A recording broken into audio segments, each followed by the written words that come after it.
Did God really accept dads having sex with their daughters, brothers having sex with their sisters? Seems like there was a lot of that in the Old Testament.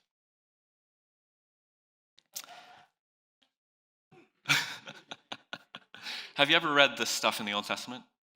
Some weird stuff in there. I want to say, short and simple on this question, the answer is no. The writers of Scripture were human. They were inspired by God for sure. God still speaks through their writings and through the Bible, and he has done so for 4,000 years. But the Bible has human fingerprints all over it. The ancient cultures from which the Bible emerged had very, very, very, very, very, very different standards for sex, family, relationships than our modern culture. Polygamy in the ancient world was the norm. It was acceptable and even honorable for men to have concubines, which were essentially hired sexual slaves.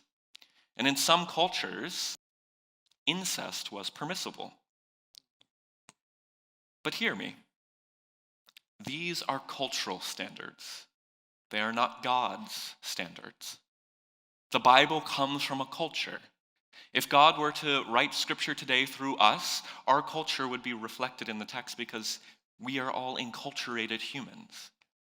And so the values of that ancient first century or before the first century, ancient Near Eastern society is seen throughout the text. And I also want to say that just because something happens in the Bible doesn't mean that it's blessed by God. Just because it appears in the Bible doesn't mean it's endorsed by the Bible.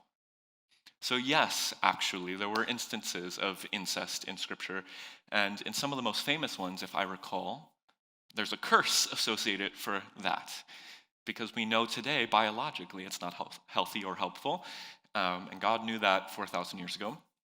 And so I just think it's really important for us as we engage with Scripture that the way we do it here is that we engage critically and not literally.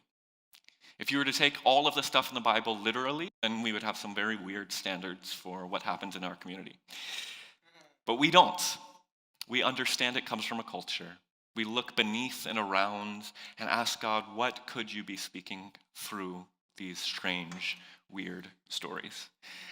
So no, incest is not endorsed in the Bible, and yes. Yeah, I mean, that's a good point. So if the question goes in that direction, she said, could this be referring to Adam and Eve's children? Y'all are going to get me in trouble going down these different paths, but I'll say this. The book of Genesis, the creation narrative in the early beginning of the Bible, I don't believe, and most Hebrew scholars and ancient rabbis do not believe that's a literal story of how the world was created. Rather, it's it's literally written as a poem in the Hebrew, and it's meant to convey the deeper meaning, again. So God creates the world in this beautiful image in Genesis chapter 1 through speaking, and things come into being. And then there's this story that we all know where God creates Adam, which is just the Hebrew word that means man, human, not gendered. And then out of Adam creates Eve. Biologically, evolutionarily, we know that humanity did not begin with two people, probably. So if we're going to talk about this, if you take that story literally, then yes, Adam and Eve's kids had to have incest because there couldn't be reproduction without that.